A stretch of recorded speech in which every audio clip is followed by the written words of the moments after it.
That's not a good thing. I don't know why he said that like that was a good thing. People need their food stamps. People definitely need the help. Absolutely. We learned that during the government shutdown, the first one. On trade, Trump addressed last week's Supreme Court ruling that struck down most of his tariffs, calling it unfortunate, and vowing to move forward under other legal authorities, saying that he does not need Congress to do so. He also pushed the SAVE Act, which we've been talking about, arguing that those who oppose voter ID laws are trying to weaken election safeguards. Let's listen to that. And perhaps most importantly, I'm asking you to approve the Save America Act. And the reason they don't want to do it, why would anybody not want voter ID? One reason, because they want to cheat. There's only one reason. They make up all excuses. They say it's racist. They come up with things you almost say, what imagination they have. They want to cheat, they have cheated, and their policy is so bad that the only way they can get elected is to cheat. And we're going to stop it. Well, we've been talking about the Save America Act. We know that it will disproportionately disenfranchise about 21 million voters who don't have access to their birth certificate, marriage, changes on their marriage license or their driver's license. And so critics are also pushing back on that one. President Trump, he announced what he is calling war on fraud. He offered few specifics, but suggested the effort could uncover enough waste and abuse in government programs to help balance the national budget. Let's listen to what he's talking about when he says war on fraud. But when it comes to the corruption that is plunging, there's been no more stunning example than Minnesota, where members of the Somali community have pillaged an estimated $19 billion from the American taxpayer. Oh, we have all the information.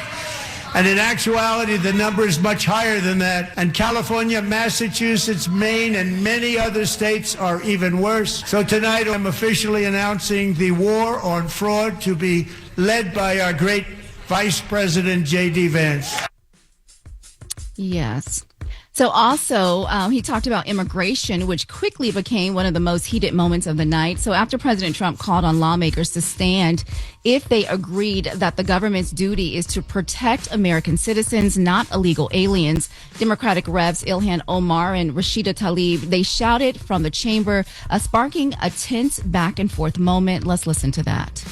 Isn't that a shame? You should be ashamed of yourself not standing up. You should be ashamed of yourself. That is why I'm also asking you to end deadly sanctuary cities that protect the criminals and enact serious penalties for public officials who block the removal of criminal aliens. In many cases, drug lords, murderers all over our country, they're blocking the removal of these people out of our country, and you should be ashamed of yourself. I was thinking about that as I was watching it last night. If you were there as a Democrat, do you stand when you agree with certain things? Like when he says things like, we want to keep illegal aliens out, stand if you agree. Do you stand in that moment? Because you want to keep illegal aliens out. Mm-hmm. I think it's about everything about that is like party, right? Mm-hmm. So at that point, even if you do agree with it, you stay seated because you're trying to make a bigger point in that moment. That's, you know what I mean? Yeah, I think you sit the whole time. If you're going to sit during majority of it, you just sit the whole time. You can clap and applause. Because even when he brought out the hockey team and said congratulations to the hockey team, they won the gold medal, some Democrats stood up, but most of them sat down and just applauded. Yeah, I mean, a lot of that stuff was performative anyway. And to be honest with you, none of the rhetoric matters because I don't think people care about anything else he was talking about except for the economy. So I don't care how long the speech was. Hour and 48 minutes. I don't care. Actions speak louder than words. And he told us that he would have the economy fixed on day one. Meanwhile, people out here hurting. I think that's what folks cared about. Yeah, for sure. In another moment, Congressman Al Green, he was escorted out after he held up a sign that said black people aren't apes. He was referencing that video that the president held or that he reposted of the Obamas. And as you mentioned, there was a lighter moment with the U.S. hockey team. And he also awarded 2 medals of honor during the speech. He talked about no tax on tips, American-made cars. He renewed his call to end the partial government shutdown, and he warned Iran about nuclear weapons and declared that America is entering what he calls a golden age. So, when is it going to get golden? There have to be nothing more infuriating than watching the president tell you that the economy is good when you're broke. You know what I'm saying? When you barely getting by, when you barely keeping food on your table, when you barely paying your rent, like that has to be infuriating, especially when he told you that he was going to fix everything on day one. And I had a question with the Medal of Freedom, right? It's the highest civilian honor. What else did the goalie do besides play in the Olympics? I was confused because he's with Muhammad Ali, that we know was an activist. He's with Michael Jordan, that's giving so much money back. I was just curious to what he has done, because all he said was just stop all the goals, but he didn't say what he did outside. Stop all the goals? Yeah, because he was a goalie. I don't know, but I know whoever that person is pissed off at you right now. He's like, you get your bum ass out there and do it. I'm just out there and try to stop some pucks. No, I'm just from asking. getting in the goal. I'm just All asking. he did was stop some goals. No, I'm just asking because all the other athletes that are got this award, there's other reasons for it, not just sports. Yeah. So that's what I know was what you mean by that, MV. I was a little confused by that one as well. I don't know other than what you're saying right now. All the goalies. The fact y'all is trying to make sense of anything Donald Trump does is mind-boggling. Facts. That's the answer to the question. It's because it's Donald Trump. That's why. You're right. Pretty much. All right. Well, that is the 6 a.m. hour. Coming up at 7, we're going to talk about what you were talking about, Envy, that snowball fight that is now maybe leading to possible arrest. We're going to talk about it and see what people are saying. Did y'all see him describe the goalie, though? He was like, you look right. You put the goal behind your back and you stopped it. And I asked him, did he plan it? And he says, I'm not telling you. Oh, I was like, what the hell is that this? That might have him excited. Certain things tickle his fancy. All right. Well, thank you, Mimi. We'll see you next hour. Everybody else, get it off your chest. 800-585-1051. You even hanging that? What's wrong with you? What the hell did you just say? What y'all old asses? Tickle your fancy. We don't say tickle your fancy. Never say tickle nobody fancy. 800-585-1051. Get it off your chest. It's the Breakfast Club. Good morning. This is your time to get it off your chest, whether you're mad or blessed. I hate the way that you walk, the way that you talk. I hate the way that you dress. Everything with me is blessed. Call up next. 800-585-1051. Not just me. I'm with the culture feeling. Hello, who's this? Yeah, this is Raymond calling from New Jersey. Raymond, what's up, man? What part of Jersey, brother? We're good. We're driving in the snow right now. It's crazy out here. Okay. What the hell is this? Is snowing still in New Jersey? It's like a little bit. Yeah, it just started this morning, man.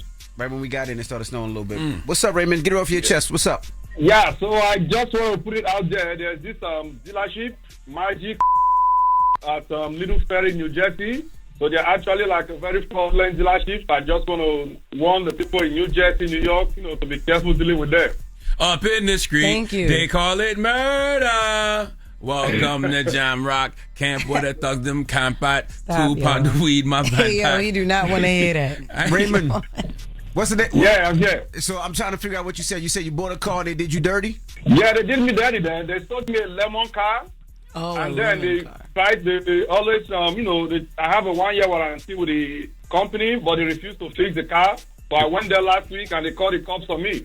And Raymond's not Caribbean. Raymond's African. Some boy not notice. Them only come around like the tourists. Yeah, so for me, I just want to put it out there, before you transact with them, read some of the reviews on Yelp, and you're going to see how terrible they are, man. All right, Raymond. Where you from, Raymond? Thank you. I'm from Nigeria. Nigeria. Okay, Raymond. Okay. That's what's up. Yeah. Have a good one. Be safe. Thank you for listening, bro. Okay, man. Magic Little Ferry. You guys avoid that place, man. Thank you. Okay, have a good one. Yes, sir. What? Stupidity. Salute to everybody from Nigeria. I love Nigerians, by the way. Somebody start saying Caribbean stuff. I'm like, he's not dumb. Caribbean. Right. Get it off your chest. 800-585-1051. If you need to vent, hit us up now. It's the Breakfast Club. Good morning. Wake up, wake up. Wake your ass. This is your time to get it off your chest. Whether you're mad or blessed, we want to hear from you on the Breakfast Club. Hello, who's this? He understood me. He did. Yo, it's Will Menalik, man. How y'all doing today? Yes, What's up, bro? Good morning. Will Menalik. It's the Ethiopian name. The middle name Menalik. Oh, okay. Salute to everybody calling up from Africa this absolutely. morning. That's my Menalik, daughter. what's up? Shut up. That's my daughter godfather named Menalik. He's an Ethiopian too. What's up, y'all? And now, how the State of the Union is a joke, man. Like, everybody out here struggling. Yep. And it's like, we trying to figure out how the ways to make it, man. It's like watching that was like a spit in the face. Like, I have a family, they have a wife that's disabled, and he tried to tell her that she can't get assistance. Like, we need these things here to survive, especially the people who need it because they can't do stuff. Like, I called up about a month ago, and Charlamagne, man, like, bro, I love you to death, man. I love you to death, man. Like, you did something for me and my family that, like, bro, I was ready to check out. Like, you actually helped me out. to be able to put food on my family plate. All love, my brother. Like it was crazy, man. Like I was really like about to check out when you said that God is real. Like I didn't even ask, you just did it. That's what. All love, my brother. And that was a blessing. So right now, what's going on is that we trying to get a lawyer for my wife to be able to get her benefits, which is ridiculous. Like I don't see how you got to do that for somebody to be able to get these benefits in this country. You pay for Social Security, you pay for all this stuff while you working to be able to use it when you can't work. And now you got to fight the struggle to be able to get the things that you need. It's ridiculous. Right. Did you find a lawyer? I got put over by. Well, we trying to get the money up to find a lawyer. Like, and the thing is, though, is like I'm trying to struggle to put food on the table. Yeah. And the crazy part about it, I was late to work yesterday because I got pulled over by ICE in my work truck. Why? Oh my God. So I drive a Sprinter van. They probably thought that I was carrying people in my Sprinter van. They just walked up on me and said that they're trying to find somebody that matches my description. I showed him my ID. He still had me blocked in for like 30 minutes while I'm trying to work, and he wouldn't move. Damn. Did they search the van and everything? Well, they just open the side. Sprinter van, you just got the sliding door. Oh, yeah. Look. That's crazy. And that was it. But if it's possible, can I give out my cash app to try to help us get a lawyer? Absolutely. Yeah, brother. It's WMBSR 1981. And the crazy part about it is that even Cash App is on this because before, when Charlamagne helped me out, they put a freeze on my account. Breakfast Club was trying to help out, and it was blocking it. They try to say you got to open up a business account, which they take fees out of it when people are trying to help you. That's It's crazy. ridiculous. Yeah. That's crazy. They Thank just you, brother. started doing that, though. It That wasn't like happened to that somebody else before. too. That called. Remember they said that they a young lady that called couldn't get. Hello, who's this? Yo, it's Carlton. Carlton, what's up? Get it off your chest, Carlton. Good morning. What's up? Good morning. First off, I just want to say good morning, Charlotte. Peace, King. Good morning, Jess. Good morning. My girl hates your accent for some reason. I don't know why, but I'm going to get it off her chest for her. She hates your accent. I don't know why. I keep explaining it to her. You're from Baltimore. That's how they talk. I dig it. I with it. That's one thing. Another thing is, DJ Envy, you light-skinned I thought you was Dominican stop the whole cursing, time, man. Stop cursing. You on the radio. Oh, my bad. Yo, I'm just a little hyped up. Yes. I gonna show love. My bad. I'm just showing some love. That's all right. I love you back too, bro. Go ahead. Get off your chest. Yeah, man. I thought you was one of us this whole time, man. I thought you was Mr. Mongoose, but you're not. But it's all good. I am just not want to say that. Nah, because everyone talking about Trump and blaming Trump for being broke. Like, if you broke, that's on you. There's 1,000 ways to get it out here. Since he's been in office, middle class went up a few thousand, 20 million jobs opened up for America. There's a lot of trades out here you can do. There's a lot of, different hustles you can do legally.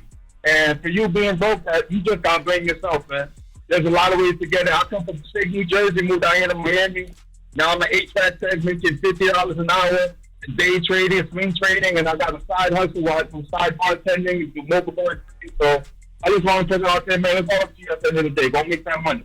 Oh, well, I'm glad things are working out for you, brother. you. All right, brother. I hope it works out for everybody else, too.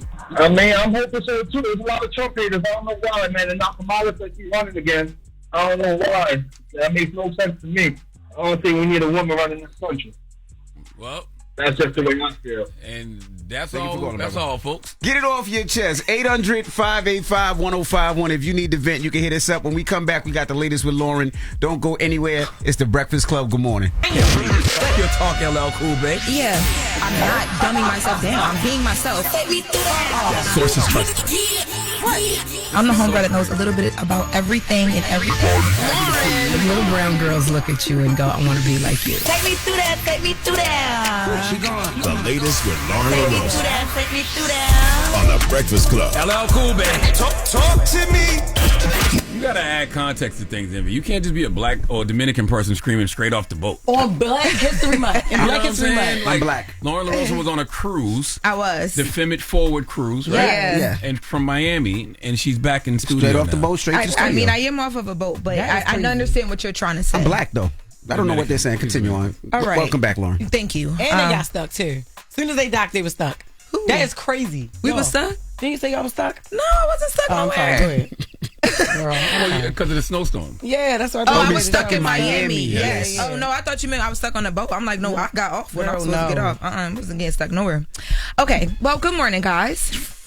Hey, girl. What? I don't want to be stuck on no cruise ship. That's not like you was trying to defend yourself to your boyfriend. Right. I ain't get stuck nowhere. No, because that was one of my biggest fears is if something happened on the boat, because it was like a little storm and we was rocking. I was scared. Focus, okay. continue all right, because it just triggered me. Focus. So I this morning I heard you guys talking about Power from Wu-Tang. So I did want to rest in peace to Power. I did want to take a minute to just talk a little bit about him. Oliver Power Grant, who was one of the founding members of Wu-Tang and the creator of the Wu Wear line, he passed away.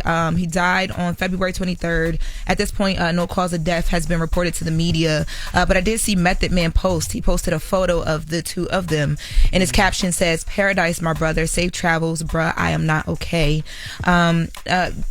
Power wasn't a performing member of the Wu-Tang, but he helped shape their commercial success. He, in the early days, was a big part of the financial backing of the group, helping to secure studio time, and just helping build like a business infrastructure that allowed Wu-Tang Clan to maintain the big, huge level of success that they did. You could argue that there would probably be no Wu-Tang if it wasn't for Power.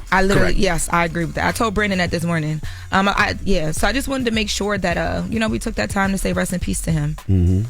At the top of the hour. And, absolutely. Yeah, and speaking of Wu-Tang, the nominations for the Rock and Roll Hall of Fame class of 2026 just dropped this morning. Yes, indeed. And Wu-Tang is on that list. Yes. So the list includes Wu-Tang Clan, Lauryn Hill, Mariah Carey, Sade, Luther Vandross, New Edition, Shakira, Pink, Billy Idol, and a ton of others. Wow. The official inductees will be announced in April, and then also in April there will be things that announce like the Musical Influence Award, the Musical Excellence Award, and all the actual things that have happened. So congratulations to everybody that has been nominated. I can't wait to vote.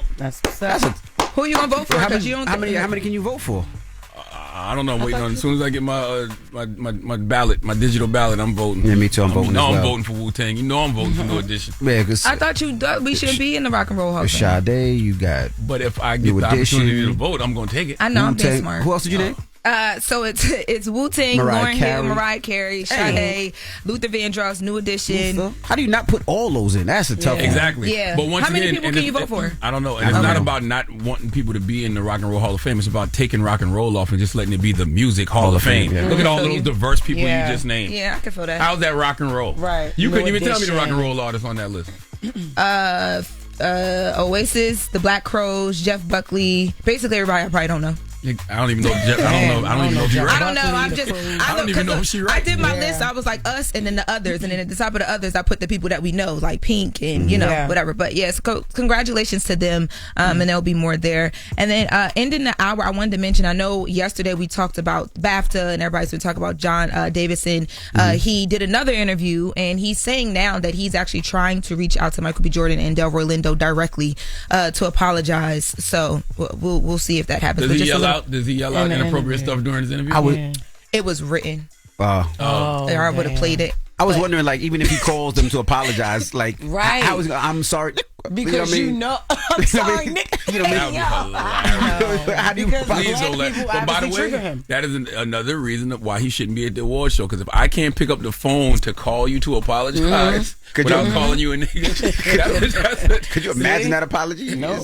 Hilarious. Crazy. Well, also, did you see that Google had to apologize too? No. So Google had to apologize around this situation as well, because when they sent out the alert about the news article, the N-word was in the alert. That was real? I saw reports of it. I haven't confirmed it, but I saw reports of the apology. So it said see more on niggas. Yes, it did.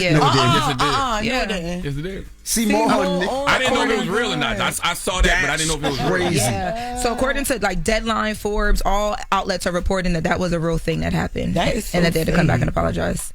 Yeah. So that's the latest for the first hour, guys. We'll be back with the more latest. When we come back. And by the way, I just want to say, Google and to everybody else, stop letting AI do your work for you. That's exactly what happened. I was like, that's an automated That was an thing. AI generated post, and that's why it said that. Stop letting AI do your work for you. Damn, even AI hate us. I'm talking to our digital department too, by the way. Yeah. All right. When we come back, we got front page news, so don't go anywhere. It's the Breakfast Club. Good morning. Morning, everybody. It's DJ NV, Jess Hilarious, Charlamagne the Guy. We are the Breakfast Club. Let's get back to some front page news. What's up, Mimi? Good morning, NV. Jess Charlamagne. How y'all doing this morning? Peace, Mimi Brown. Good morning. So we start this hour in Florida, where a case about parental responsibility is making national headlines. So a 69-year-old father, he's been sentenced to more than 37 years in prison after prosecutors say he allowed his unlicensed 15-year-old son to drive, a decision that ended in a crash that killed 3 children and their grandmother. Investigators say the teen ran a stop sign. He was driving 80 miles per hour in a 30-mile-per-hour zone before slamming into another vehicle. Now, during the trial, the children's mother took the stand and delivered an emotional statement. Let's listen. There's absolutely no human experience that replicates the pain of a mother losing a child, and I lost 3. I will miss out on every experience a parent should not have to miss out on. They should have been burying me. Yeah. Now, a jury found the father guilty of manslaughter by culpable negligence, essentially ruling that his decision to let his son drive set the tragedy in motion. So the father, who has stage 4 prostate cancer, apologized in court and says he lives with constant grief. Let's listen to that. I must speak these words from the deepest place in my heart. I am profound sorry. This tragedy did not just take lives, it shattered families. So what's going to happen to the little boy? You going to get his ass locked up, or what's going on?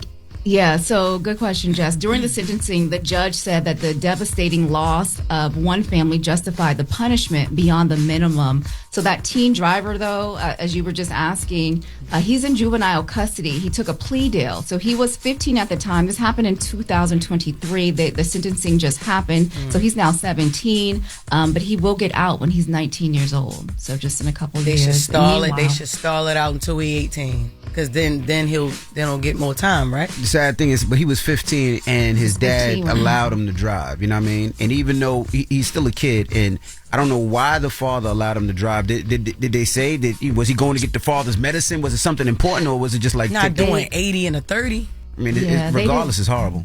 Because he could have killed him and his father too. Like, you know what I mean? Yeah, I think very sad story. Go ahead, Jess. I just think both of them need to suffer some type of consequence. I mean, I know he in his 4th stage of prostate cancer, but I mean, like, that's 4 lives lost, 3 kids and somebody's grandmother. You know what I mean? Mm-hmm. Well, he's essentially 70 years old, so he is most likely going to die behind bars with a sentence of 30 plus years. You know? Damn, sad story. Very, very sad story. Crazy. And this next story could have ripple effects for companies across the country. So the EEOC, they are suing Coca-Cola Beverages, accusing the company of sex discrimination over a women-only networking event. So the outcome, it could reshape how corporations handle employee programs. So according to the lawsuit, about 250 female employees, they were invited to a 2-day company-paid networking trip in Connecticut. They were excused from work and they were paid their regular wages. No male employees were invited. So a male production worker, he filed the complaint saying that he would have attended if he were given the opportunity. And the EEOC, they're arguing that excluding men, even from an event designed to support women, violates federal workplace discrimination laws. So Coca-Cola, they have not publicly detailed its legal response, and the case is now before a federal court in New Hampshire. But while this case, it centers on Coca-Cola, the ruling could determine whether companies across the country can legally host these kinds of networking events and professional programs, or whether doing so will now open them up to federal discrimination cases. Man, who is this Fraggle Maggot?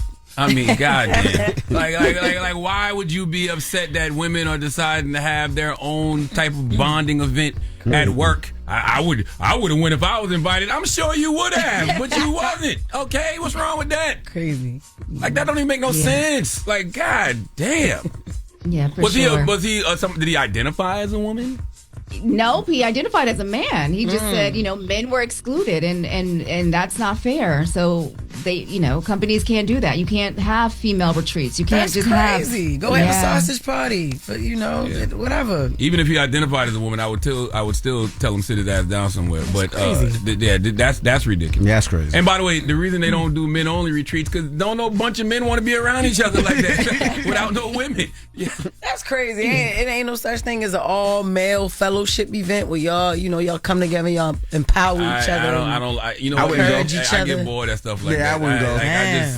Man. No, I need to be around some women. Yeah, I wouldn't go. I'm sorry. I'm sorry. I wouldn't go. I'll pass. Y'all crazy. Like, you know how Lauren just went on that boat ride with all women? Yeah. I couldn't see myself going on a boat ride with like all a men's cruise. Nah, I'm you good. Know what I'm saying? There's nothing appealing about that. Wow. It's just not. And don't get me wrong, it's good when you with your guys and y'all, bonding, but after a while, I need to get home to the wife, man. Yeah, I want to go to an event. Let's go to a game. Like, we go see some sports. I like being around and then I'm going women. home. Yeah. Like, I'm with y'all. Like, I can't. Nah. I just play gay on the radio.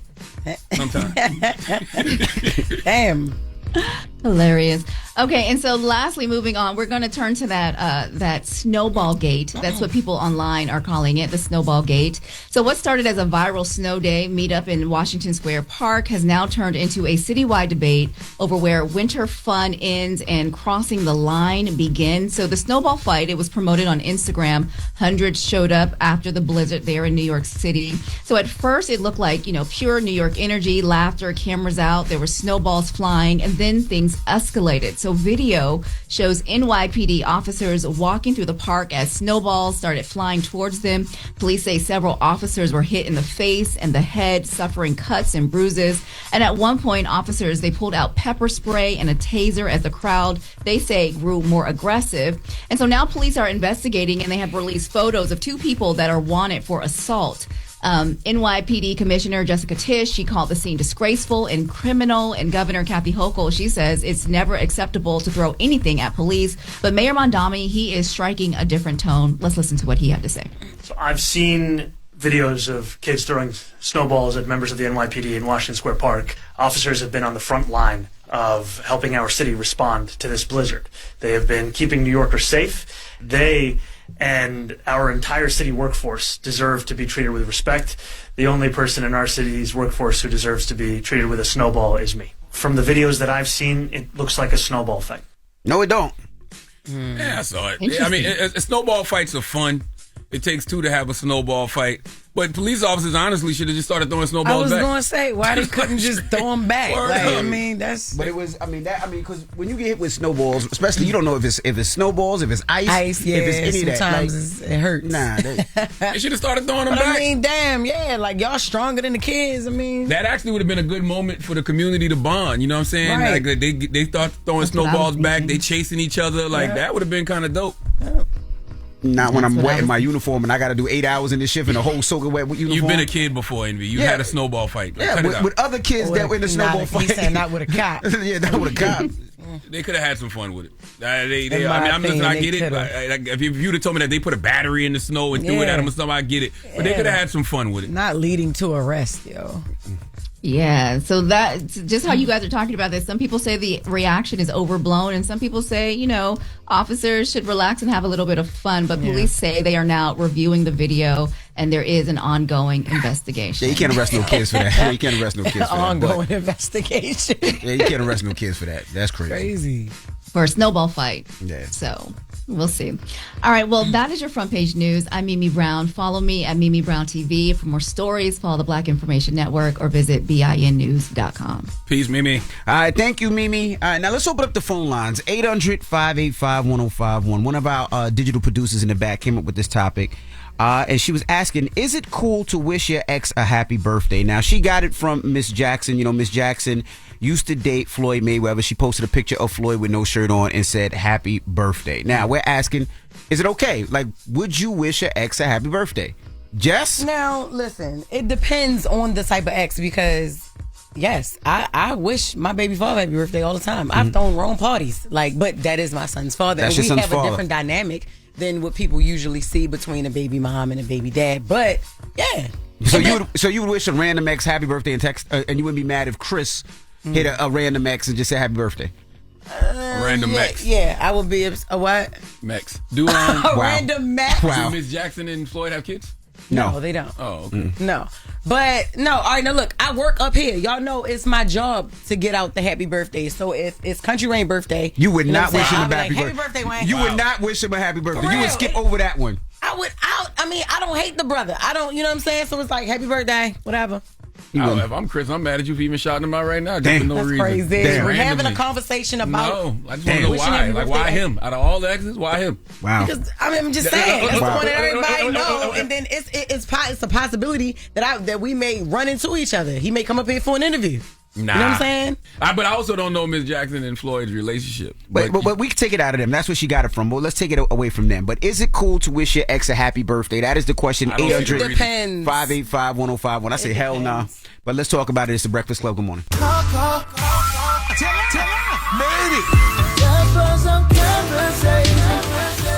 y'all talking about it, you know we talking about it. It's topic time. Call 800-585-1051 to join into the discussion with the Breakfast Club. Morning, everybody. It's DJ NV, Jess Hilarious, Charlamagne the Guy. We are the Breakfast Club. Now, if you're just joining us, we're opening up the phone lines 800-585-1051. One of our digital producers asked, is it cool to wish your ex a happy birthday? Now, this comes from a post that she's seen. Chantel Jackson was saying, or Miss Jackson on Instagram was saying happy birthday to her ex, which was Floyd Mayweather. Posted a picture of him with no shirt on. So we're asking, is that okay? I say an ex is an ex, and unless you have a baby with him, there's no reason to go back in time. I mean, now, are they both in relationships? I think if they're both single, I mean, it's no problem. You know what I mean? Because I'm talking about Chantel and Floyd. Like, correct. If they both single, all right, cool. Because basically what that is a hey, big head. You know what I mean? It's a flirt, Or they already, if they're not already getting back together or smashing or whatever. But take it outside of them. Just having an ex. Is it okay to wish your ex a happy birthday? It depends, yo. I told y'all, like my son's father, me and Rome, we do things where like we get each other gifts, you know what I'm saying? I threw him a party before, like we show up for each other for all holidays. So yeah, that's an ex though. But I never thought that was a problem. If you have kids with somebody, right? Like people were saying that Offset bought Cardi B flowers, right? That man has 4 kids? Yeah. It's Valentine's Day. You send flowers from the kids, wouldn't you? Yeah, from the kids. From the kids, you know what I mean? Absolutely. Wouldn't you send flowers from the kids? Like, doesn't that make sense? The kids can't afford it. You know what I mean? They ain't got no credit card, so you send flowers from, I never seen that to be a problem. Yeah, no, I ain't never said it to be a problem, no. But if you're in a relationship and being as though they just got, they were just together and it was a little crazy with them, you know what I mean? So I get if Cardi boyfriend or Offset had a girlfriend who would feel a certain way, like why you sending her flowers? That y'all just went through this public, just break up and I don't know. But yeah, I mean, like I said, it depends. Me and my son father, we close. We think it's thieves, boy. So yeah, happy birthday every year to Rome. Charlamagne? I mean, it's a broad question. Jess is right. It depends. There's a lot of nuance to it. I mean, if your ex is your baby father, baby mother, fine. Other than that, I don't see why you would still be in constant communication with your ex. I don't see why you would still be close to your ex. I mean, that's why I don't even like using examples like a Floyd Mayweather and Miss Jackson because I don't know their relationship. That's why I said take it outside of them. But, I mean, so I don't know. But if you just ask me generally, yes, is it okay to wish your ex happy birthday? No. Like why? Why the hell would you be wishing your ex happy birthday? Yo, y'all don't have exes. We don't. Y'all been married since y'all were kids. But even if we did, why? That's what I'm saying. Like, what would be the reason? Like, that door. What's the connection? Did we almost die in a plane crash together? Like, I'm serious. Like, did we escape a burning building together? Like, what would be the reason for us to still have a bond if we ain't got no cheering? Yeah. Hello, who's this? It's Bear the Trucker. Good morning, my beautiful black people. Good morning, Trucker. What's up, brother? What's your thoughts? Is it okay to wish your ex happy birthday? It's really depend on maturity, honestly. One, I think if y'all end on good terms and you're able to maintain a good friendship, then yeah, it's okay. But both people have to be in unity with that decision. Because some people hold on to past relationships just to still have that door open, and it kind of hinders you from your current, or if you're not even in a relationship, from getting into a next relationship. True. And then, secondly, people don't know how to be friends. People don't know how to be genuine friends these days. So when you find genuine friendship, it's hard to hold on to, and you must hold on to it. I had one of my ex recently. I drive trucks and stuff, and she's a HR manager for a home health aide. And we try to maintain a friendship, and she was like, "Yo, if you know anybody that need a job, just let me know." And because I'm currently hiring people. Well, I'm having a baby. My baby's due in April, and one of my sisters, she reached out. She was like, "Oh, I just moved back to the city. and do you know anybody that's hiring? And I sent her a text, asking her if my sister could come and work with her. She never responded. So I realized that, me having a baby and progressing in my relationship wasn't part of her plan. Yeah, she still was trying to leave that door open. You know what I mean? But congratulations on your baby coming. I appreciate y'all. Jess, I really do. Thank you. Hello, who's this? Hi. What's your name, Mama? Hi. Can you hear me okay? We can hear you. What's your name? Tamisha, is it okay to wish your ex a happy birthday? Kanisha. Sir, with the T. Dang, oh, Tamisha, see? Is it okay? Yes. Oh my God, wait a minute. First, I want to just say, I love you, Envy. I love your wife. And Jess and Charlamagne is definitely the best. Oh, thank you so much. We love you back. Appreciate you. I listen to you guys every day. I don't even answer my sister. She lives in Georgia. Sometimes I be like, you gotta wait till after the donkey because I can't miss nothing. Don't blame that on us. You just don't really like her for real. Shut up. Jesus. But anyway, I think it's okay as long as you are on good terms, not to be like spiteful or anything. Just try to interrupt anybody else's life. I think it's okay to wish them a happy birthday. Yeah. Why? But I'm like Jeff. I have kids with my children's father. So see, that's different. Yeah, not really. You want to wish. Birthdays are important. It means that people are important. They have life.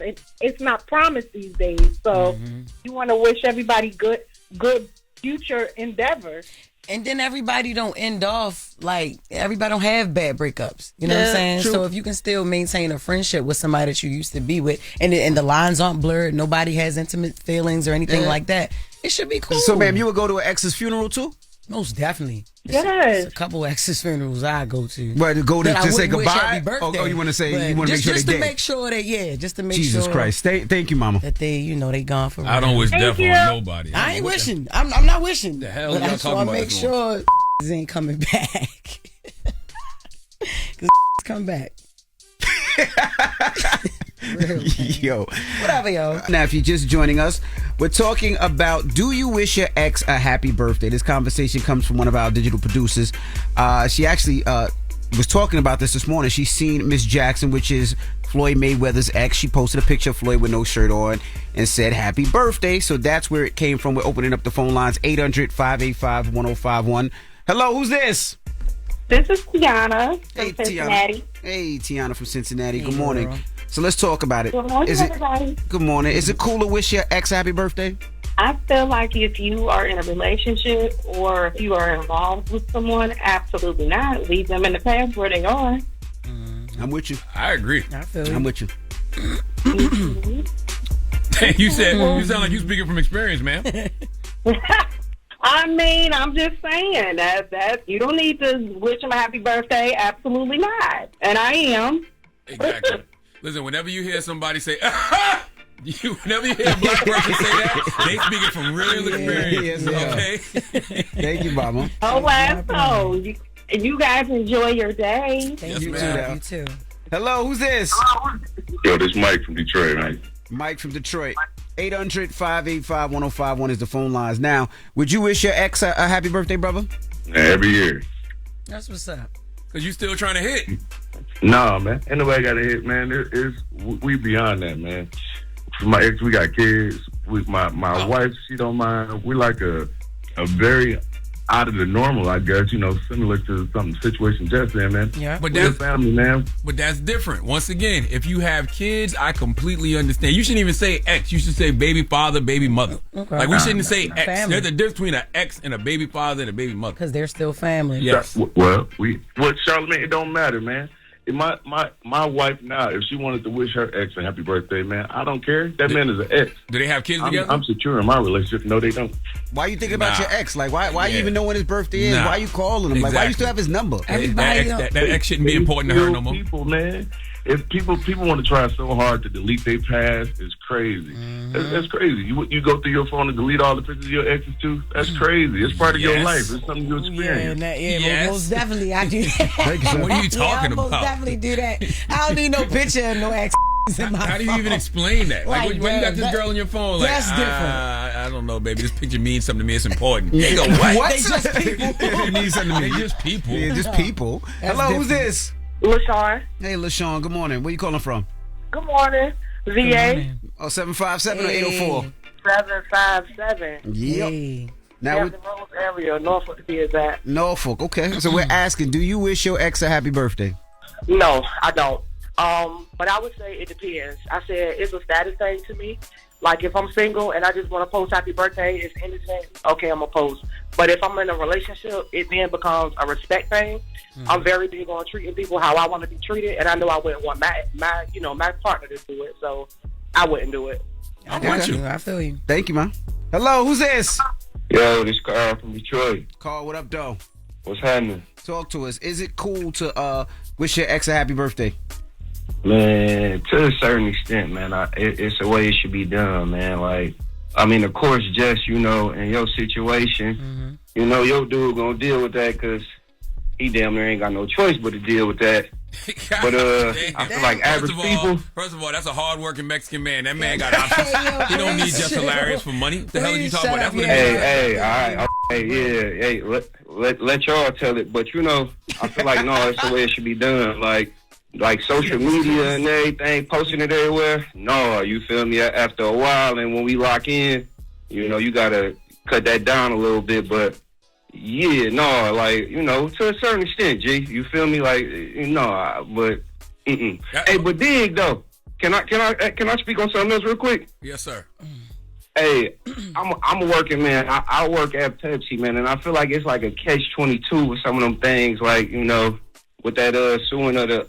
I feel like they gotta show the men just as if you let a woman off what they pay, and I'm not trying to sound like no suck. I'm just speaking fairness. You feel me? Like if you gonna let them off, you gotta put context. Let me just tell people. So earlier, Mimi reported that a guy was suing because it was an all women's meeting conference and the men weren't allowed. So against Coca-Cola, the Equal Employment Opportunity Commission filed a federal lawsuit against Coca-Cola beverages because of a workplace event that was all women. So there's a guy suing, saying that it was discrimination. Now this gentleman said he works for Pepsi. He's saying he would be upset. Go ahead, brother. Now we know. I wouldn't sue. You feel me? But just one of them things is like. Men sometimes, and like I say, bro, we get the short end of the stick sometimes. So I feel like it just got to be a fair thing. I mean, if you're gonna show them some love, then you got to do the same thing and let the men get off. You're paying all that too. You feel me? You know as well as I do. That guy just trying to hit a lick. That guy saw that. To a certain extent. And then take it out on the job. Don't take it out on the women. Like, go. I mean, and that's what he's doing. I mean, it's being broadcasted like he's taking it out on women, and actually he's suing the company. You feel me? It ain't like he, suing the women. He just suing the company. Suing is crazy. Why not just go to the HR office and say, yo, can we do something for the men? Like, because we need our retreat too. We need, a mental space where, a space where we can just vent and let our hang, you know what I'm saying? And we just we talk to each other. You know how HR should respond? Shut up, Fraggle. Hey, I dig it, but who to say he ain't did that? You feel me? Get out my office, you Fraggle maggot. A different way. Get out my office, Fraggle maggot. Man, you done digged. Now you done digged once. Now we ain't got no more digging. No. Man, you done digged. Have a good day, brother. Diggling is a dip. I don't know what I don't know where you go to hear so fast. But he brought up a good point earlier when he said that if you imagine posting on social media to your ex happy born day. I'm not doing it. And now all your people looking like, damn, what's up with Shorty? She wishing such and such her ex happy birthday on social media. Y'all having problems? No, I'm not doing all that. It's just it's saying happy birthday is different. Hitting a person saying happy birthday is different than texting them. Than posting them. That's crazy. Yes. All right. Well, that's the moral of the story. All right. When we come back, we got the latest with Loren. So don't go anywhere. It's the Breakfast Club. Good morning. Hey. It's the world's most dangerous morning show, The Breakfast Club. You know what we didn't do latest, Lauren? What didn't we do? What? You didn't tell people to go to vote.rockhall.com. You announced the nominees for the 2026 Rock and Roll Hall of Fame. And we talked about you voting, too. The Wu-Tang Clan, New Edition, Sade, Mariah Carey, Luther Vandross. Yes. But they have a thing called a fan vote. You can go to vote.rockhall.com right now, and you can you do a fan vote for the 2026 inductions. And the reason I thought about that, because somebody sent it to me right now, and New Edition does not have enough votes. Neither does Wu-Tang Clan. Okay? Mm-hmm. The Black Crowes and Oasis and Iron Maiden and the others. Phil Collins are leading all the votes right now. Luther and Sade and Wu-Tang and Mariah and Lauryn Hill and New Edition, they at the bottom. Yeah, they should be leading. Go to vote.rockhall.com right now and vote for the 2026 Rock and Roll Hall of Fame. That's right. Well, let's get to the latest with Loren. Your talk, LL Cool, babe. Yeah, I'm not dumbing myself down. I'm being myself. That sources trust. I'm the homegirl that knows a little bit about everything and everything. The little brown girls look at you and go, I want to be like you. Take me through that. Take me through that. She gone. The latest with Loren Take me LoRosa through that. Take me through that. on The Breakfast Club. LL Cool, babe. Talk to me.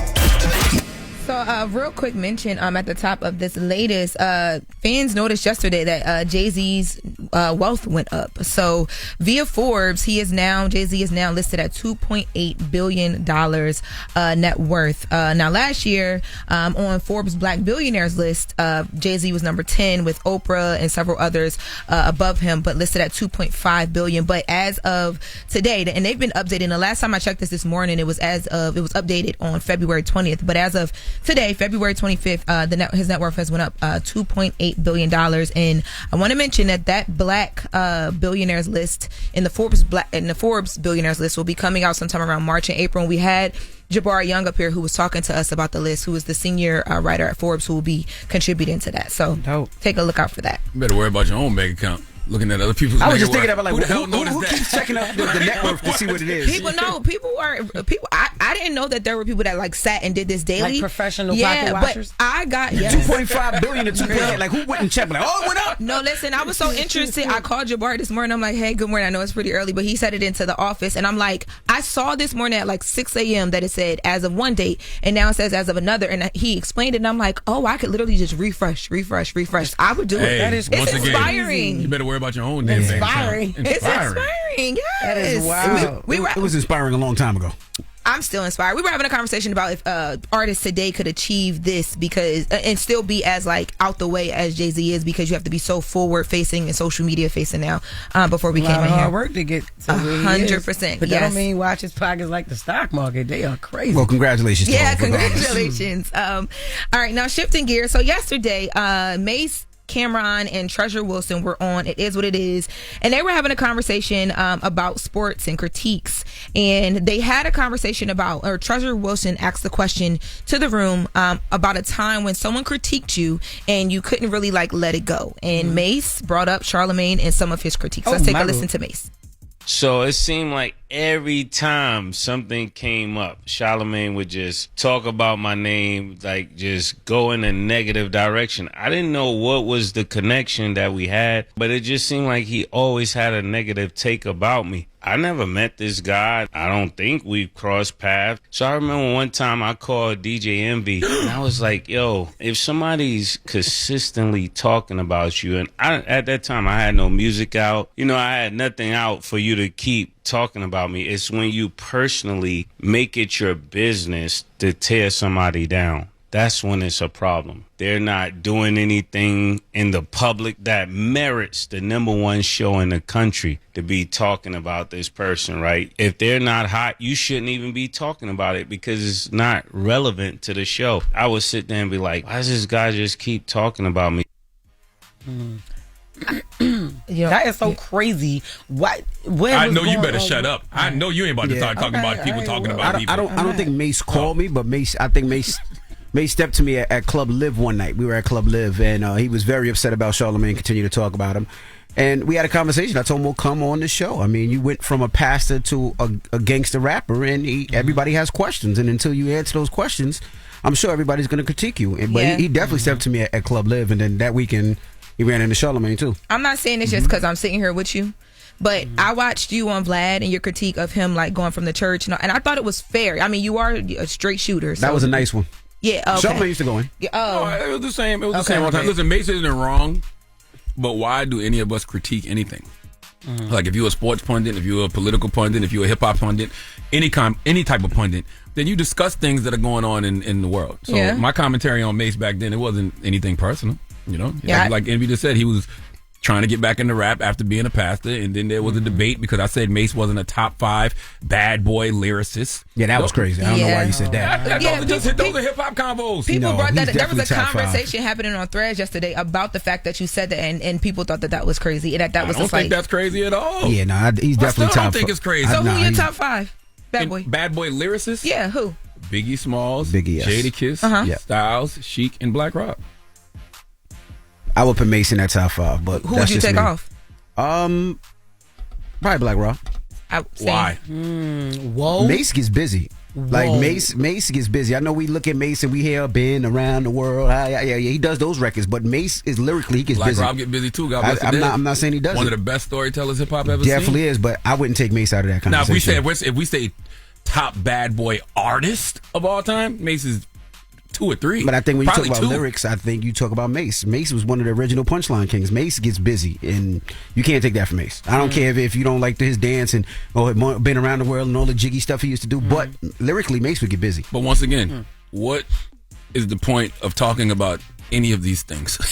It's because we talk. Yeah, right. and personal opinions. This is just a hip hop conversation. But I told him that when I see him. I said he needs to come up here and talk about. I mean, because you can't go from being a pastor and you're preaching in a church and then all of a sudden you're putting out gangster raps. It just didn't make sense, and he didn't explain it, and we just wanted to know. That was my same conversation when Shine came up here. Yeah. When you're political, I'm never doing those type of music again, and then all of a sudden I'm doing this show.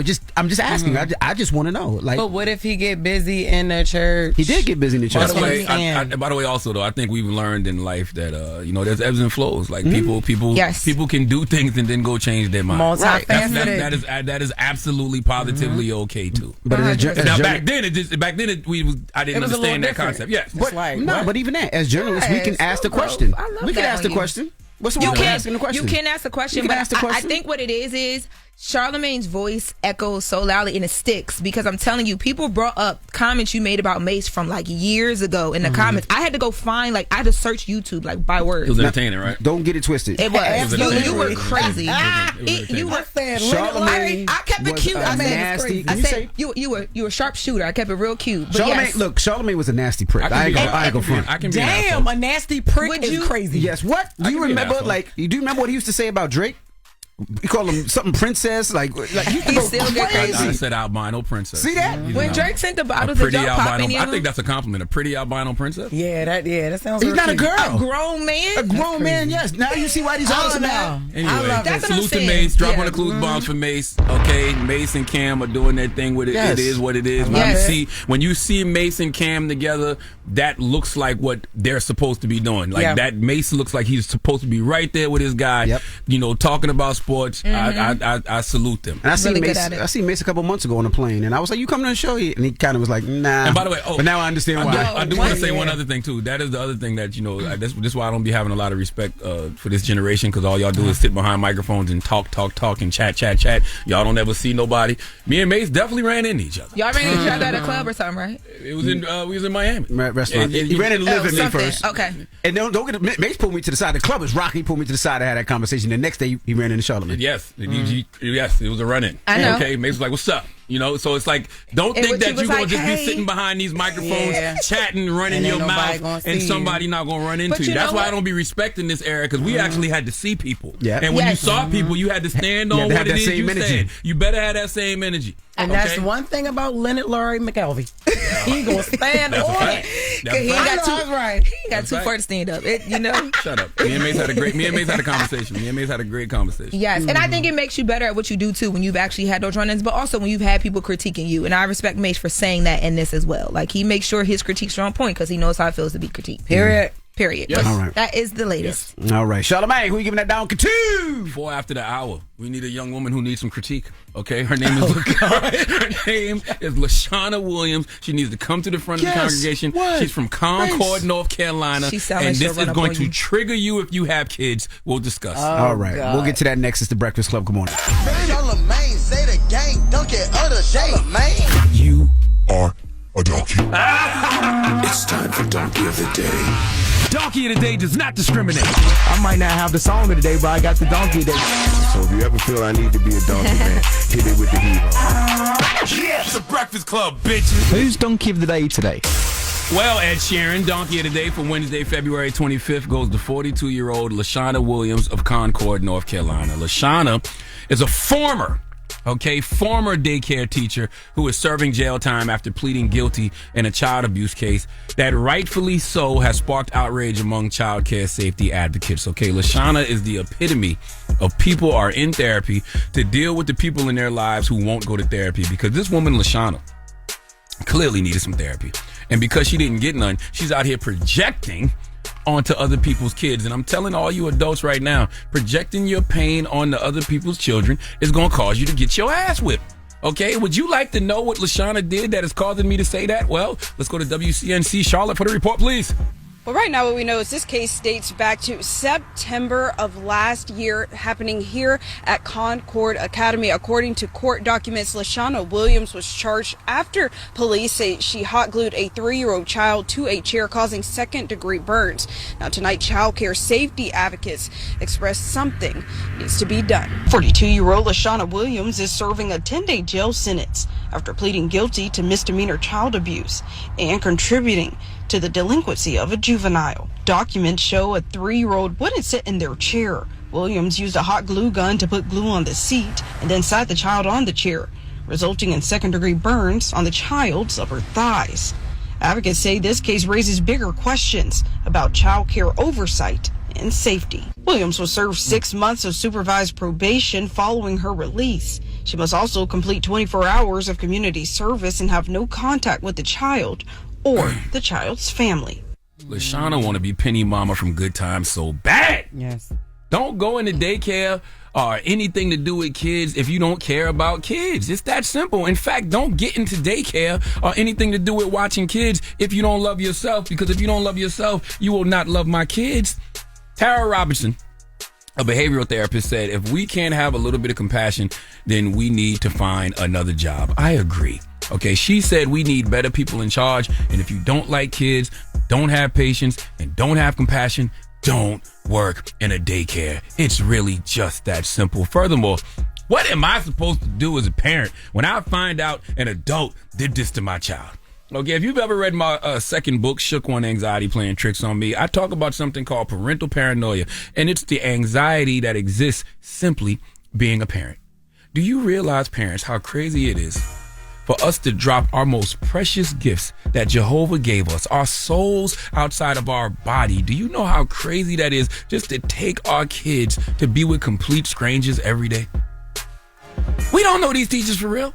We don't know these people that watch our kids for real. We just really rolling the dice every day, taking a big risk, because as you can see with this woman, LaShawna, all it takes is for her to have one bad day. Okay, her coming to work hurt, taking that hurt out on your child, and now, LaShawna, I might have to hurt you.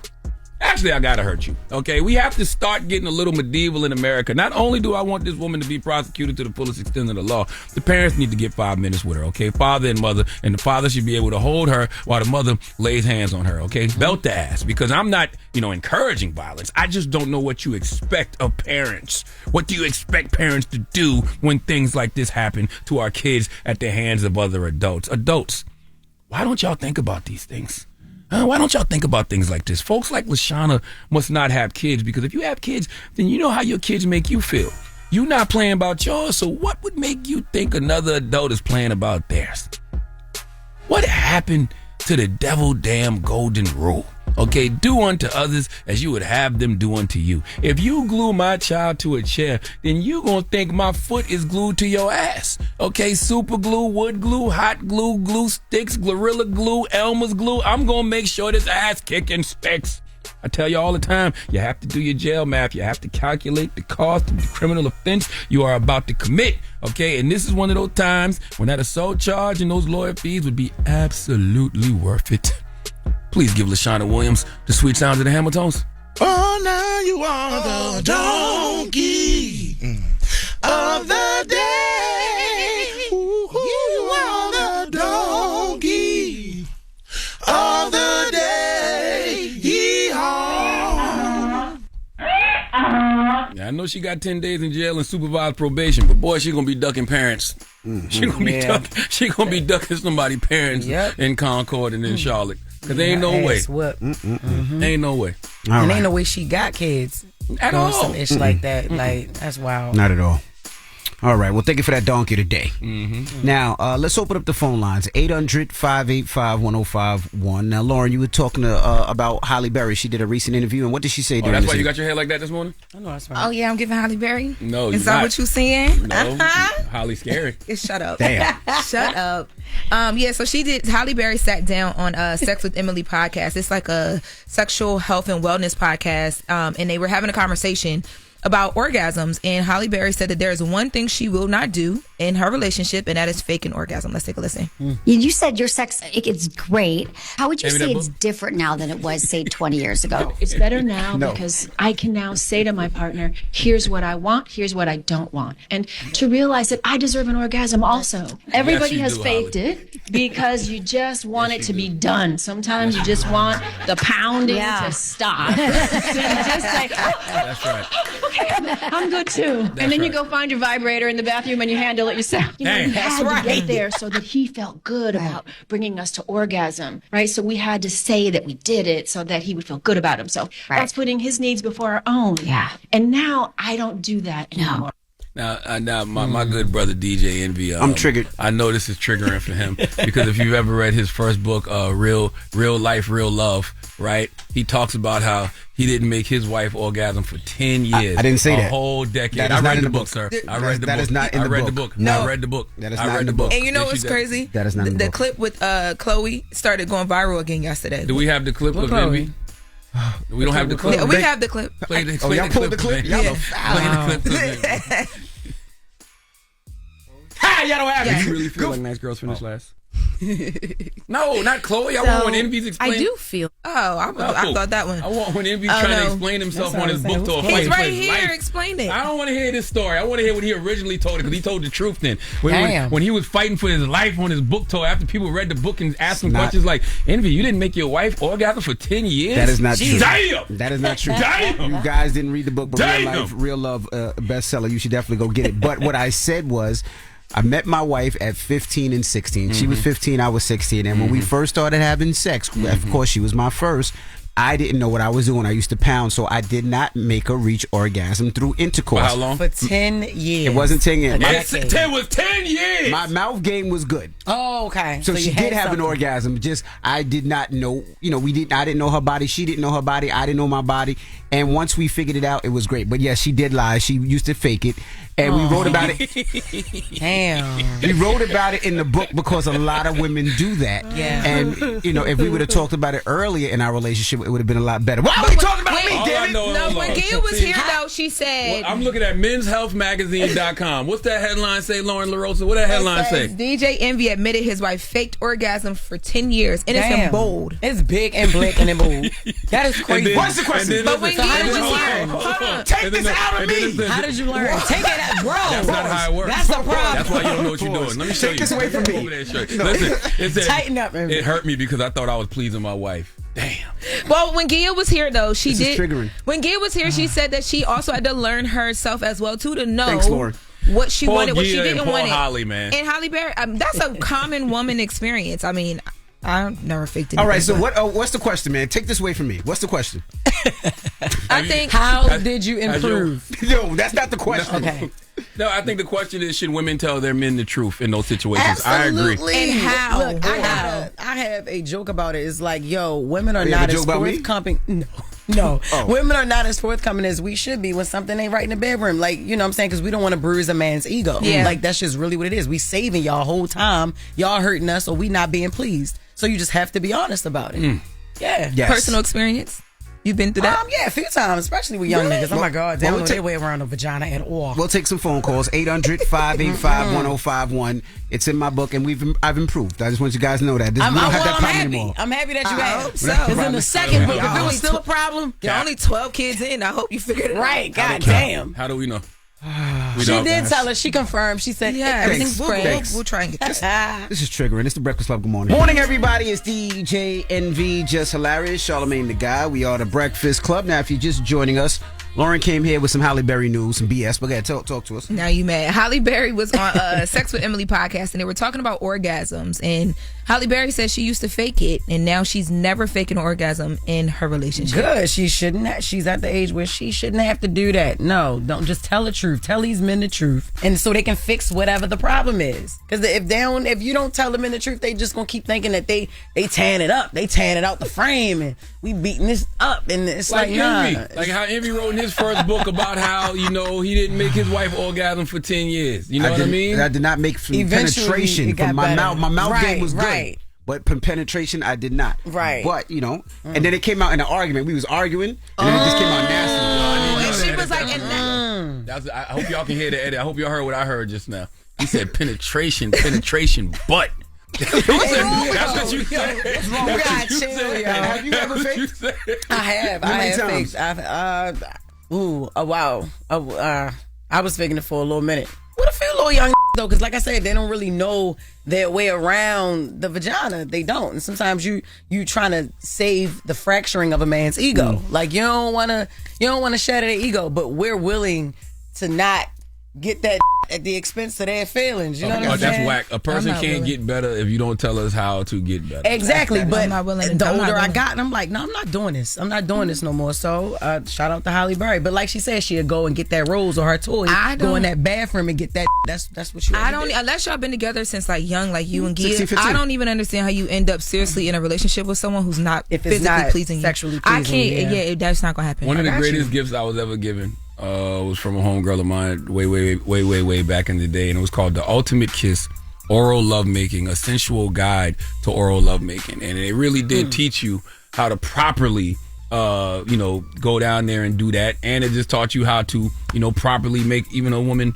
do her thing through penetration. But, doing that through penetration is rare, though. It's not, a lot of women don't get orgasms because of penetration. And you don't, and it's later in your life that you actually do have an orgasm because you don't know how to do it. Or you even recognize what it is. But a lot of it is the sensual and it's the connect. Like there's a lot of other ways that things lead up to that. That's what I'm saying. I don't know how you get to that point. You ain't never faked your lying ass. No. Never in your life. Never in your Delaware ass life. No. You have never faked no, because if I've ever had sex and it was horrible, it didn't happen again. I'm not going for that. So it was, but I ain't fake it. Yeah, I mean, I've had hard conversations. Okay. And men don't take that well. Let's go to the phone line. I told you was trash. Oh, baby. Wow. That don't happen. I'm just asking because she over there sounding real cocky. You know what I mean? Ain't no real sightings. That don't happen. We good. Yo, don't make me do a call out. I'll do a call out right now. You about to round up like a 1-800. It ain't even that many people that's gonna be able to call you. But anybody that the phone line blow up. What if every line? How many lines we got in there red? Like 25. What if all 25 lines? First of all, see, and this is why I'm where I'm at. I don't have time for this. Hello, who's this? Drea. Hey, good morning. Hi, Talk to us. Hey, so I think women should be honest about the bedroom, but we don't as much as we should be. So I definitely lied. I definitely faked this. So you faked it a couple times. Yeah, for sure. Okay. Why? What did you gain out of that? I just want to get it over with. If I wasn't getting pleased, like Jess said, we try to protect the man's ego. Yeah. Yeah, but why not tell that man what he's doing wrong so then he can get better? Because we're not thinking about it like that. In the moment, you just kinda, you know what I'm saying? You going with it. Like Gia did. You know what I'm saying? I'm going with it. I think at 16 I'd have been crushed. 17 I'd have been crushed. Why you don't treat the man like if you go to your GYN and your GYN is looking around up there, you got to tell him exactly what's wrong to fix it. But a man is not a GYN. He in there just like the GYN. Yeah, so if he in there like the GYN, you might as well tell him what's wrong so he can get right. Especially when they trying to do the little thing. It's like, damn, I did not come for a pelvic exam. You know when guys do that. You know what I'm saying? I hate that. Man getting his fingers all stank for no reason. Yes, then you wash your hands. No, don't say yes. He said he making his fingers. I got you, girl. I got you. Thank you. I got you. Like, yeah. I didn't even hear him. Damn, Jess. Hello, who's this? Now my fingernail falling off. Good morning, family. It's Tika. How are you? Hey, good morning, family. Talk to us. You faked it in a relationship before? I have. Because I don't, you never want to hurt a person's feelings, but as you get older, you gotta be honest. You gotta, scratch the feelings. How you gonna learn if you don't know? So, you know, I mean, I'm without Kama Sutra. Me and my man, we watch porn together. Let's try this. You know, we try to do different things so that we can keep that spark and be honest. And if I do something that he doesn't like, I want him to tell me. Yeah. Okay. So I'm going to get better. I agree with you. Okay, thank you, Mama. 800-585-1051. If you're just joining us, we're talking about Halle Berry. She did a recent interview, and what did she say during the interview? So during the interview, she says she is no longer faking an orgasm in her relationship. Right. Women, are you faking it? We're talking about Halle Berry. Now, she broke down faking an orgasm. Let's listen.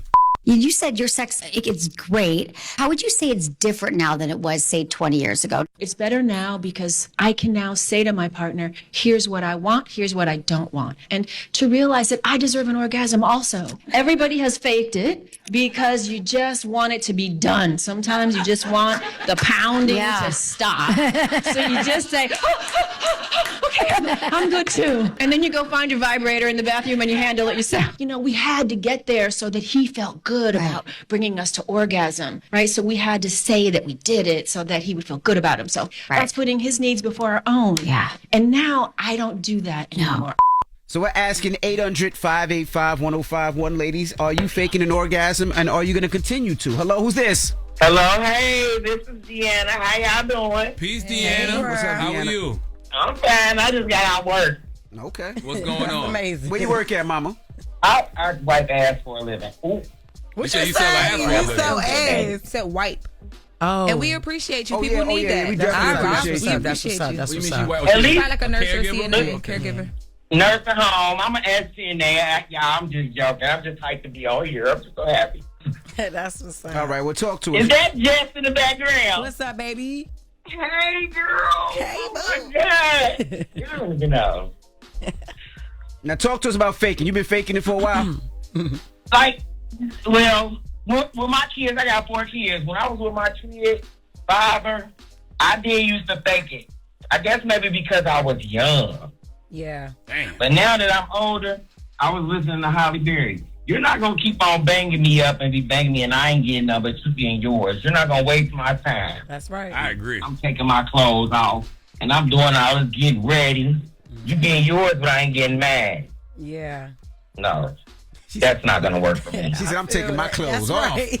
I'm laying down. You're absolutely right, though. We adults, we grown. Like, by the way, I don't even think you got to be an adult and be grown. If you a woman and you know your body, and you know you and a person are starting to do the nasty, tell me what you like so I can learn. I'm trying to learn. Jay, what's up, Jay? What's going on, man? How y'all doing up there today? What's going on, brother? Talk to us. What up? So listen, Andy, I was in your position. I met my wife when I was 14. She was 13, but we didn't do anything until we were 18 to 19.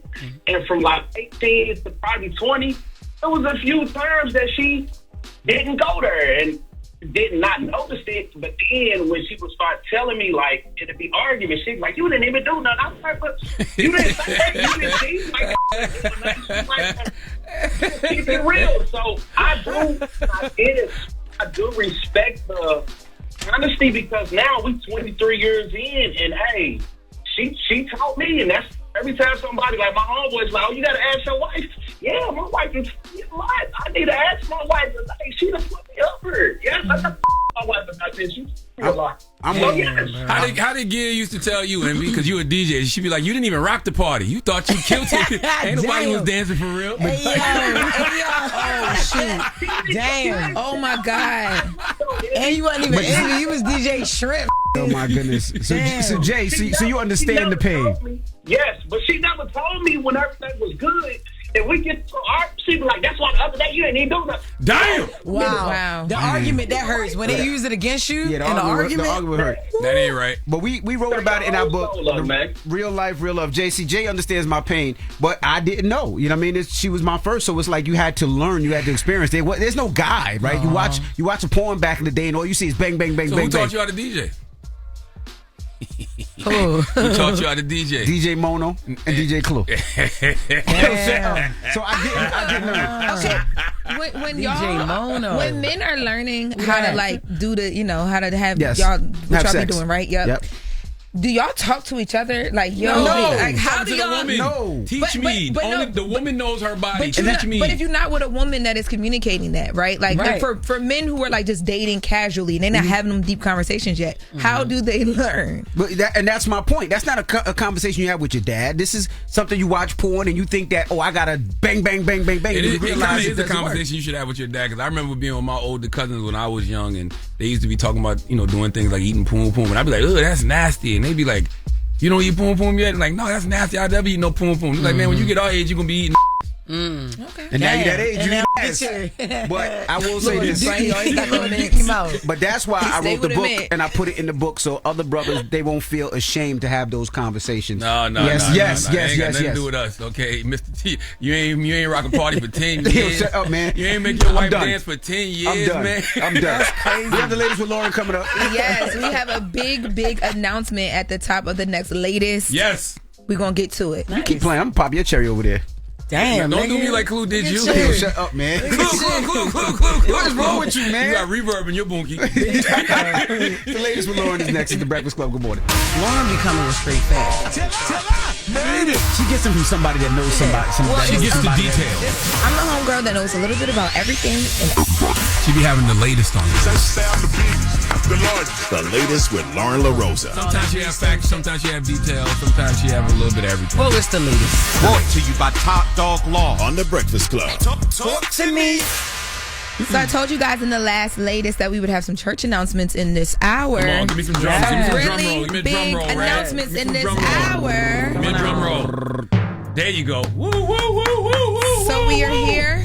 Listen, nowadays I feel like black people need safe spaces to love on each other, to laugh with each other, to learn from each other. So I'm excited to announce that the Black Effect Podcast Festival is back again this year. Yay! For us to do just that. Atlanta. We'll be back on Saturday, April 25th at Pullman Yards for a whole day of some of your favorite live podcasts. We'll be announcing the podcast lineup next week, but we'll have the Black Effect Marketplace, of course. The Pitch Your Podcast booth is there, of course, and it's all hosted by DJ Envy. Sugar Cookie will be in the building. That's so dope. You're not doing that dance thing. I am. Yes, we are. We dancing and all that. Yes, we are. As well as Loren LoRosa. The haircut is going to be in the building. I'm feeling my boss spot. HBCUs will be in the building. We have a lot of fun that weekend. Yes, April 25th. Louis V will be providing the soundtrack. Tickets go on sale March 12th at noon, but you can go to blackeffect.com/podcast festival for all the details. That's right. That's it. Again, tickets go on sale March 12th, so make sure you save the date. March 12th at noon. That's going down April 25th at Pullman Yards. We're going to have a lot of fun. Of course, podcast taping, good energy. And just the community to be in the building. I can't wait. Yes, indeed. So y'all can stop asking me too, because everywhere I go, people ask me. So Black Effect Podcast.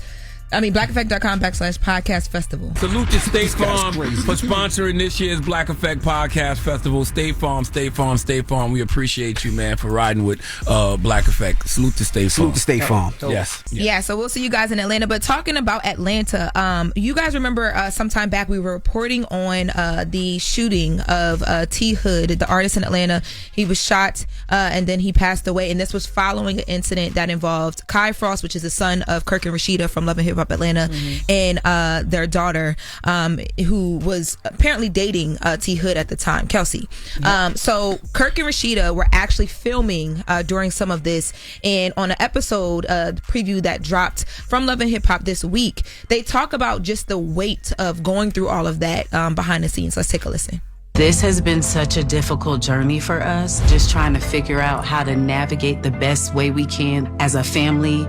On top of that, my daughter, Kelsey, we found out the depths of the relationship she was in with the young gentleman who lost their life, but the mental, emotional toll that is taken on all of us is overwhelming. Emotionally, there's a lot of down days for both of them. Mentally, it's been horrible. Nights with no sleep. Nights when your phone ring, you jumping up out your sleep, praying that nothing else is going wrong. It's just one of them places you don't want to be. Kai and Kelsey being as close as they was, Kelsey is the big sis to the little brother. Like, he looked up to her. So it's just not a good thing. That's horrible, man. Very, very bad. I wonder if that's therapeutic for them. Like unpacking that trauma.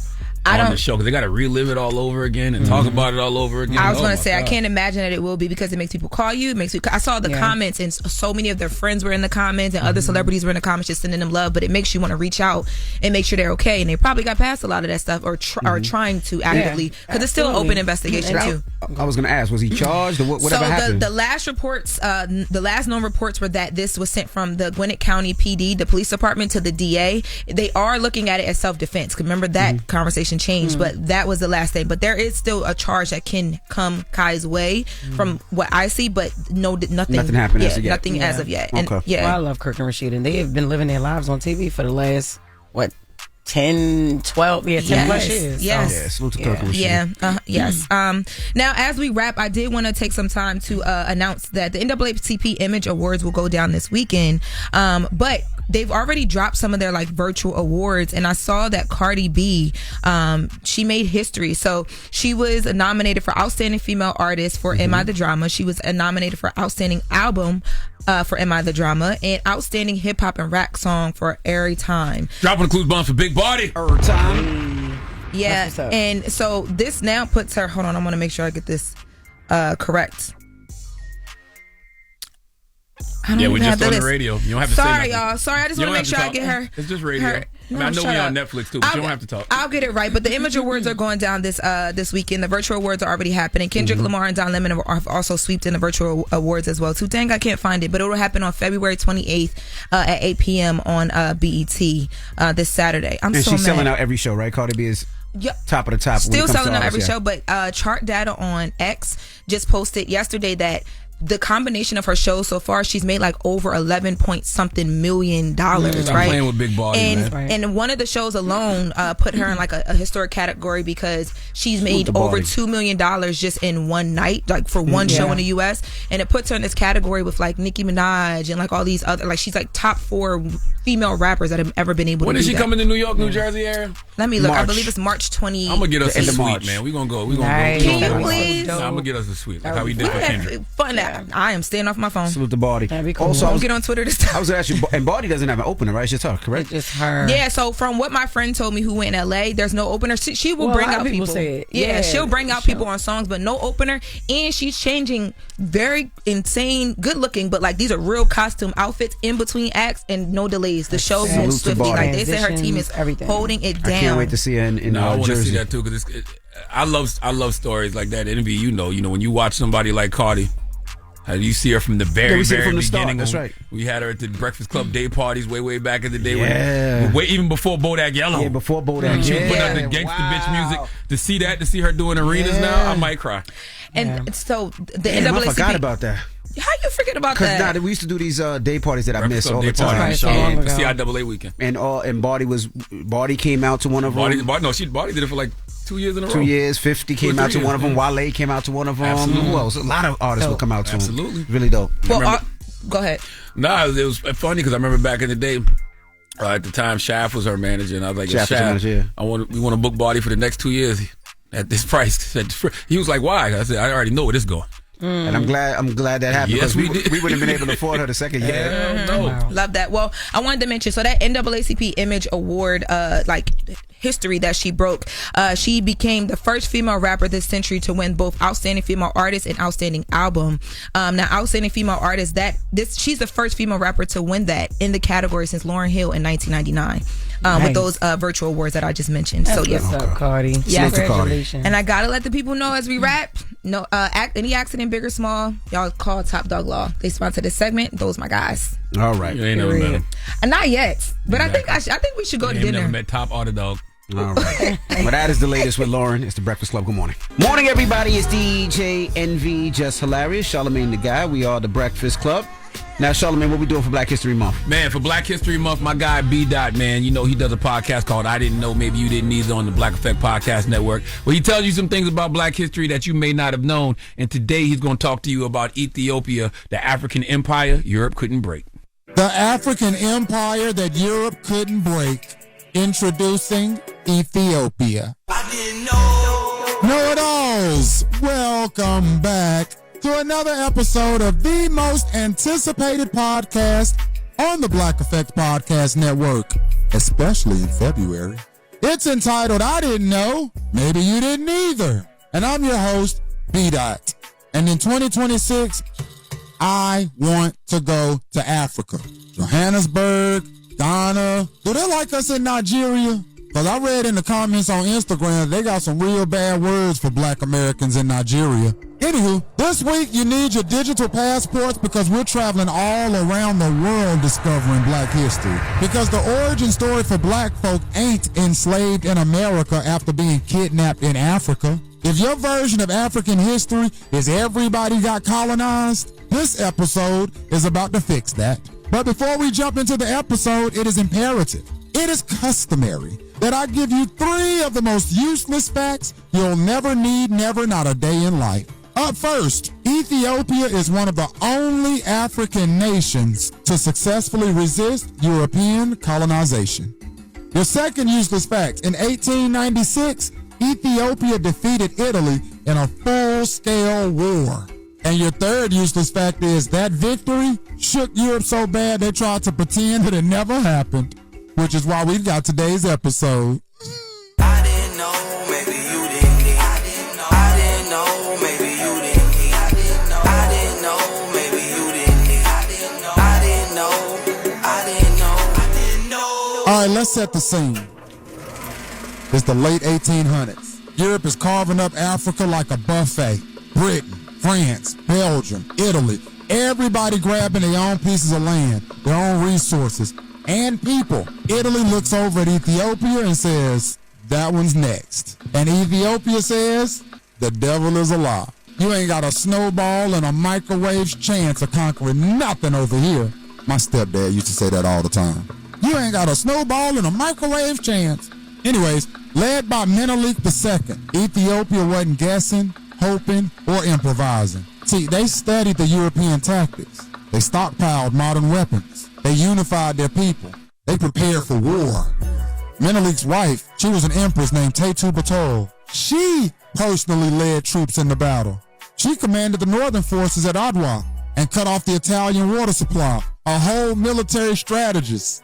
And when Italy invaded, Ethiopia put belt to Italy at the Battle of Adwa. I mean decisively. It was 17,000 Italian troops. Man, Ethiopia had 100,000 plus soldiers. Italy lost 40% of its 17,000 troops in a single day, March 1st, 1896. That wasn't no symbolic resistance. That was military dominance. And the impact was global. Man, black folk all across the world was celebrating Ethiopia. That was proof that Africa ain't weak. Black leadership worked. Colonization was not our destiny.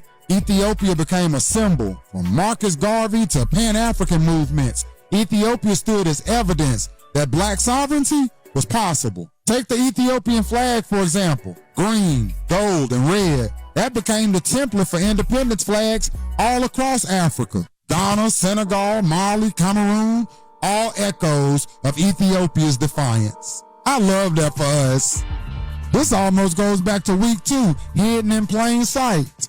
And that's exactly why the story got minimized. Because if people learned Africa could win, colonization starts looking illegal, not inevitable.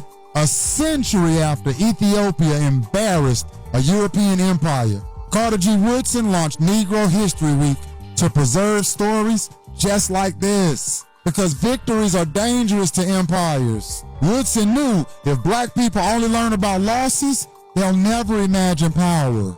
Ethiopia proved that power was real. And I didn't know. Maybe you didn't either. I didn't know. Congrats, your passport gets stamped. Next up, Jamaica. Salute to B-Dot. Now, Jess, you got a fact? Absolutely, and I know y'all didn't know this one. So, you asked me a couple weeks ago, who made the Jerry curl? Mm-hmm. And it is Jerry Redding. And he's white, right? And he made it in the late 1970s. But it was popularized by the black community when Comer Cottrell, he's African-American, and he created the curly kit in 1980, making it affordable for the public. You didn't know that because you asked me that last week, and I didn't have the answers for you, but did some reading because that's what I do now. Who asked you who created the Jerry curl? Envy. I absolutely know who created the Jerry curl. Yeah, because I just told you. No, I knew it was Jerry Redding in the 70s. And I knew he was white. That was the whole funny about it. Okay. What else did he create? I don't know. Hair conditioner, what is it? The pH balance. But he was in the hair care. Yes, he was. That's what he was known for. He was a hair care entrepreneur. Right. He made it. All right. But Comer Cattrall, the black man, popularized it in the 1980s, making the curly kit in 1980s. And there's no, official first person to wear it, but Michael Jackson, Lionel Richie, and my daddy. Who else? Okay. Yeah.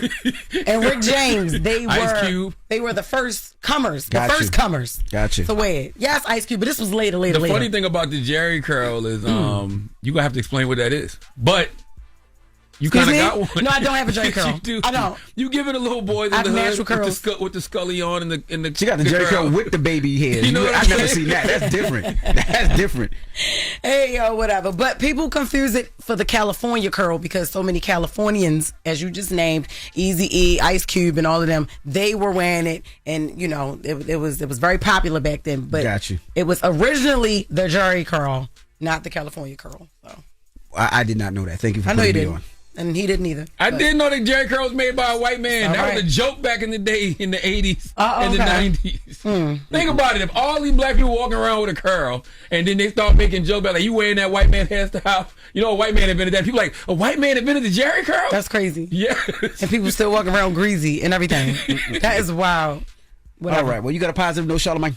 I do. It comes from Robert Greene, man. 48 Laws of Power. A very interesting book. Read that a couple of times in my life, but there's certain things I take from it. And one of the things I take from it is don't ever have an emotional response, okay? An emotional response to a situation is the single greatest barrier to power. Okay, it is a mistake that will cost you a lot more than any temporary satisfaction you might gain by expressing your feelings. Always have strategic responses, not emotional ones. Have a great day. Breakfast Club, bitches! Y'all finished or y'all done? Woke up. Wake you up. Wake that ass up. Program your alarm to Power 105.1 on iHeartRadio.